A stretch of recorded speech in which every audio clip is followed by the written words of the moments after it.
ओम देवी प्रपन्नाति हरे प्रसीद प्रसीद मातर जगतोऽखिलस्य प्रसीद विश्वेश्वरि पाहि विश्वं त्वमेश्वरी देवी चराचरस्य शरणागत दीनार्थ परित्राण परायणे सर्वस्यार्थ हरे देवी नारायणी नमोस्तुते। नमस्कार, स्वागत है आपका आचार्यवाणी में। मैं आचार्य डॉक्टर विक्रमादित्य आपके साथ हूं और आज का हमारा जो चैनल आचार्यवाणी के माध्यम से हम वीडियो लेके उपस्थित हैं वो है मेष राशि वालों के लिए शनि मंगल का टकराव क्या कुछ करने जा रहा है। देखिए, आपकी राशि के स्वामी मंगल और मंगल महाराज उच्च राशि में चल रहे थे, बड़े अच्छी राशि में आपके साथ चल रहे थे और इस वक्त शनि उदय होने जा रहे हैं और मंगल राशि बदलने जा रहे हैं। शुक्र के साथ ये कॉम्बिनेशन बनाने को तैयार बैठे हैं 11वें भाव में। 11वां भाव लाभ का भाव होता है, ये बड़ा इंपॉर्टेंट भाव माना जाता है। हम जो भी कार्य करते हैं, सब कुछ करते हैं कमाने के लिए ही करते हैं। लाभ कमा लें और विशेष तौर पर इनकम को बढ़ा लें। इनकम का भाव 11वां भाव, लाभ का भाव 11वां भाव और वहीं पर सारा का सारा ग्रहों का जमावड़ा इस वक्त इकट्ठा हो गया है। आपकी राशि के अनुसार से हम बात करें, मेष राशि मंगल प्रधान राशि है और मंगल ही आपकी राशि में उच्च के चल रहे थे और आपकी राशि से दशम भाव से निकल के 11वें भाव में, जा तो शनि के भाव में रहे। लेकिन शनि मंगल का टकराव है, एक दूसरे के दुश्मन है। शनि मंगल युद्ध की स्थिति बनाते हैं, ये संसार के लिए अशांति का वातावरण बनाते हैं, टकराव का स्थिति बनाते हैं। और शनि के साथ जब मंगल जाके बैठेंगे 15 मार्च को करीब शाम को 6:08 पर यह परिवर्तन करीब करीब होगा और उसके बाद विशेष तौर पर आगे बढ़कर ये परिवर्तन और आगे चलेगा और ये परिवर्तन विशेष तौर पर आगे जाकर अगले दिन करीब करीब 16 मार्च को शनि उदय भी हो जाएंगे। शनि करीब करीब पिछले 1.5 महीने से अस्त चल रहे थे और अब शनि उदय होने जा रहे हैं 16 मार्च को करीब करीब रात को 9:41 पर। और ये शनि का उदय होना वैसे आपके लिए कष्टकारी नहीं है, आपके लिए बहुत सुंदर योग बनेगा शनि मंगल का टकराव। लेकिन मंगल ने वहां आकर शुक्र के साथ वहां बैठे होने के कारण से और ज्यादा एग्रेसिवनेस बढ़ा दी है इस क्षेत्र में। थोड़ा ध्यान रखते हुए फूक फूक के कदम रखने की जरूरत है, कहीं बने बनाए काम मेष राशि वालों बिगड़ ना जाए। अड़ियलपना स्वभाव नहीं चाहिए भाई, इस बात का ध्यान रखिएगा। शनि एकादशवें भाव में बैठकर लाभ की स्थिति बनाएंगे, बिल्कुल चिंता करने की जरूरत नहीं है, लाभ की स्थिति बनाएंगे। लेकिन शनि को वहां पर और एग्रेसिव कर देगा। शनि की दृष्टि, एक दृष्टि जो है इस वक्त लग्न पे पड़ रही है, बृहस्पति पे पड़ रही है और बृहस्पति के साथ जब शनि की दृष्टि वहां पड़ती है तो शनि थोड़ा सा अड़ियल बना देगा आपको। नहीं, कार्य इसी दृष्टिकोण से होना है, थोड़ा फ्लेक्सिबल अप्रोच चाहिए। ऐसे में ध्यान रखते हुए कार्य करने की जरूरत है। ये जो मेष राशि पर बृहस्पति का प्रभाव वहां चल रहा है, शनि की दृष्टि उस पर पड़ रही है, तो बृहस्पति को कहीं ना कहीं नेगेटिव करना, ज्ञान को कहीं ना कहीं नेगेटिव करना है। क्या होगा स्थिति, हम बताते हैं आपको क्या स्थिति बनेगी। बृहस्पति पर शनि की दृष्टि, बृहस्पति है विचार का स्वामी, ज्ञान का स्वामी, शनि उस पर दृष्टि डाल रहे हैं तो ट्यूबलाइट हो जाएगा। जैसे पुराने जमाने की ट्यूबलाइट होती है ना, फुक फुक फुक फुक फुक, धीरे धीरे धीरे जलती थी, फिर बुझती थी। तो कार्य निकल गया, फिर विचार आया, अरे भाई साहब उस वक्त ऐसा काम कर लेते, विचार क्यों नहीं आया, उस वक्त ये नहीं करना चाहिए, तो बाद में विचार करें। तो ऐसे में आवश्यकता है कि विचार, सही बुद्धिमान व्यक्ति वही होता है कि जो सही समय पर सही कार्य उसके मन में विचार आ जाए, उस पर कार्य कर ले। यहां यही दिक्कत हो रही है कि समय निकलने के बाद अब पछतावत होत कर जब चिड़िया चुग गई खेत। तो ये स्थिति कर सकता है शनि महाराज बृहस्पति में दृष्टि डालकर, मंगल के कारण से शनि को एग्रेसिव करने से ये स्थिति बन रही है। तो लाभ होते होते कहीं वंचित न कर दे, इस बात का ध्यान रखते हुए कार्य करने की जरूरत है। इसके लिए खास उपाय करने की जरूरत है। सबसे पहले तो बृहस्पति की शक्ति को बढ़ाने की जरूरत है, क्योंकि बृहस्पति लग्न में चल रहे हैं।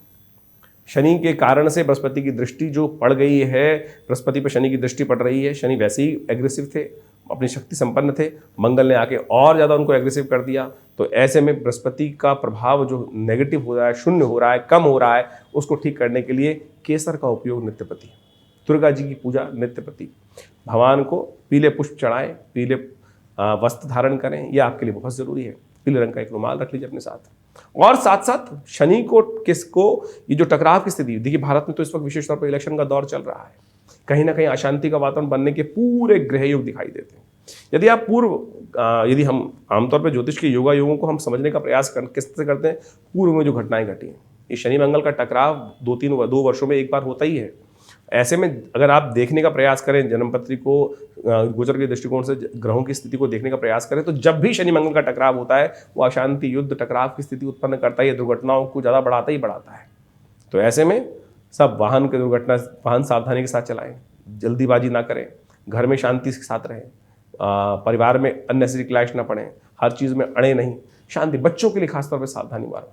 अपने संतान के निमित्त जो बड़े लोग हैं उनके लिए भी ग्रह ध्यान रखते हुए कार्य करें। अननेसेसरी की एंजाइटी बढ़ सकती है, अननेसेसरी की अशांति बढ़ने के योग बन सकते हैं। कुछ खास उपाय आपको लगातार करने का प्रयास करना चाहिए। ऐसे में जैसे हमने आपको बताया, हनुमान जी का नित्यपति पूजा, शनि स्तोत्र का नित्यपति पाठ, ये सब छोटे छोटे उपाय हैं। इनको कर कर आप इन ग्रह परिस्थितियों को ठीक कर सकते हैं। शुक्र की युति जो चल रही थी शनि के साथ, वो कहीं ना कहीं ठीक थी, स्थितियां उत्पन्न करने के योग दे रही थी, लेकिन फिर भी शनि का उदय होना जो है मंगल के साथ टकराव की स्थिति है, उसको आप यदि खास तौर पर ठीक करने का इन उपायों के द्वारा माध्यम कर लें। एक छोटा सा हनुमान चालीसा का पाठ, जय हनुमान ज्ञान गुण सागर, जय कपीसति लोक उजागर, रामदूत अतुलित बलधामा, अंजन पुत्र पवन सुत नामा, महावीर विक्रम बजरंगी, कर लीजिए ना, चलते फिरते कर लीजिए, गाड़ी में अपनी गाना गुनगुनाते हैं उस प्रकार से कैसेट लगा कर उसको कर लीजिए, यूट्यूब पे सुन लीजिए हनुमान चालीसा। यही उपाय है। इनको ही करके आमतौर पे कई हजारों रुपए खर्च करके कोई उपाय पंडित जी बताते हैं, वो करेंगे, पंडित जी करेंगे, अरे आप खुद करिए ना भाई। पंडित जी भी करके बहुत बढ़िया काम कर सकते हैं। यदि नहीं कर पा रहे हैं तो आपकी सामर्थ्य तो कराने का प्रयास कीजिए, लेकिन यदि आप खुद कर लें तो उससे बढ़िया क्या है। आपके खुद जो करने से जितना लाभ प्राप्त होगा उससे परिवर्तन के योग बनेंगे। तो ये सारे उपाय जो हम आपको बताने जा रहे हैं अवश्य करने का प्रयास कीजिए। शनि स्तोत्र का नित्यपति पाठ कर लीजिए, शनि के मंत्र का पाठ कर लीजिए, ओम प्रांग प्रीं प्रोंग से शनिश्चराय नमः, इसकी एक माला कर लीजिए। हनुमान चालीसा तो सबसे बेस्ट है, कर लीजिए, आपके कष्टों को दूर करने के योग बनेंगे। इन उपायों को करें, लाभ होगा। मंगल का उपाय करें। और आपकी राशि के अनुसार से हमें सबसे श्रेष्ठ दिखाई देता है कि सुंदरकांड का पाठ आप लगातार करने का प्रयास कीजिए। हमारे आश्रम पर भी हम हर मंगलवार पर सुंदरकांड इस पूरे 1 महीने कराने का प्रयास कर रहे हैं, जिससे बहुत सुंदर तरीके से लोगों के कष्ट, जीवन में घटनाएं जो चल रही हैं उससे कहीं ना कहीं कुछ रक्षा हो सके। देखिए, भगवान का नाम सदा कल्याण करने वाला है। हम सावधानी बरतें, हैं, कुछ भी करते हैं, लेकिन इसके बाद भी हरि नाम जो है वो सब प्रकार से हमारे कष्टों को दूर करता है। पता भी नहीं चलता कब सूली का वो छोटा सा कांटा, सूल हल्का सा बन के कांटा रह गया और वो कष्ट कब आया कब चला गया। इसलिए हरिनाम का आश्रय अवश्य लेने का प्रयास करना चाहिए कि ये न कि न प्रकार न किसी प्रकार भी भगवान के नाम का संकीर्तन, मंत्र जप, प्रभु का सानिध्य बहुत सारे कष्टों को ध्यान करते हुए करने से दूर करने का योग बना लेता है। तो हमने भी इस समय में जो बताया आपको कि हर मंगलवार को आपकी राशि के अनुसार से भी हमें सबसे अच्छा दिखाई देता है कि शनि और मंगल का ही टकराव की स्थिति बन रही है। तो वैसे में हनुमान जी का स्तवन सबसे श्रेष्ठ रहेगा, हनुमान चालीसा का पाठ, बजरंग बाण का पाठ, और ये सब जो भी आप कर सकें बहुत सुंदर तरीके से कल्याण के योग बनाने वाला है। और हमने विवेकानंद योगाश्रम में इस दौरान पूरे 41 दिन तक के लिए शनि ग्रह शांति महायज्ञ का सुंदर कार्यक्रम रखा है। उसमें आप सम्मिलित हो सकते हैं और विशेष तौर पर अपने कष्टों को दूर करने के लिए इस यज्ञ में सम्मिलित हो सकते हैं। हमारे जो योग्य ब्राह्मण इत्यादि हैं उनके द्वारा आपके लिए ये सुंदर यज्ञ में आहुति देने की सुंदर व्यवस्था की जा रही है। तो आप सुंदर तरीके से उस यज्ञ में भाग लेकर अपने इन कष्टों को दूर करने के लिए सुंदर कार्य करते हुए कार्य करने का आप प्रयास करें। ऐसे में शनि स्तोत्र का नित्यपति पाठ करें। देखिए, आपकी राशि के अनुसार से विशेष तौर पर शनि का स्तोत्र का पाठ करना आपके लिए बड़ा कल्याणकारी रहेगा।